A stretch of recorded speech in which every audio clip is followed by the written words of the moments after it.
What's the most important thing I've learned about prayer is that they get answered. Sometimes not the way you want them, but always for the best. They always come out to be you always get the better end of the stick when you pray. 2018 was a rough year, so I was looking forward to 2019. It's been a special year. Boy, is it special. In January, my journey started.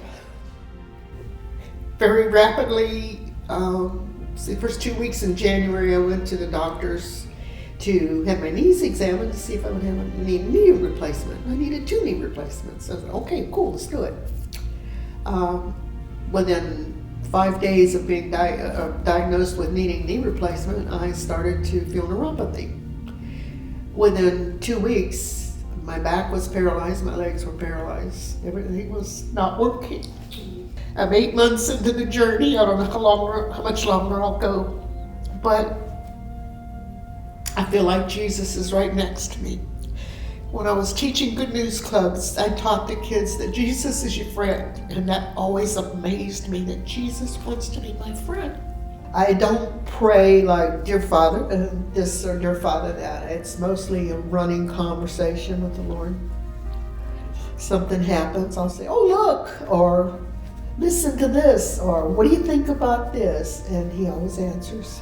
Sometimes he tells me, be quiet, just sit and listen, and not to get upset about things. And I'm always, most always I'm giving thanks.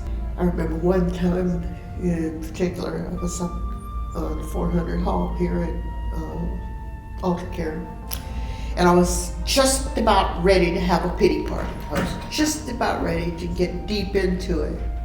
And I remember saying out loud that now I am totally helpless. And just as I said that, I heard the most beautiful voice I've ever heard in my life singing the Lord's Prayer. It was an old man, 100 years old, and he was praising the Lord through prayer, and it snapped me right out of my pity party. My life in the last 8 months has been totally surrendered to the Lord. And if you don't know how to do that, just ask him, he'll show you. There's been so many times that God has taken me right to the end of myself in this journey. And just when I think I'm going to fall off the edge of the world, he's there to catch me. He will answer your prayers. Not always the way you want them, but he will answer your prayers. We're not guaranteed anything, and walking was a gift. Maybe I'll walk again someday, maybe I won't. But whatever it is, if I don't walk, then he'll give me another gift. As for my journey, this is my journey with the Lord. It's been mostly valleys, but I'll tell you what, when he takes you to the mountaintops, they are super. I kind of prefer the valleys because I feel closer to the Lord.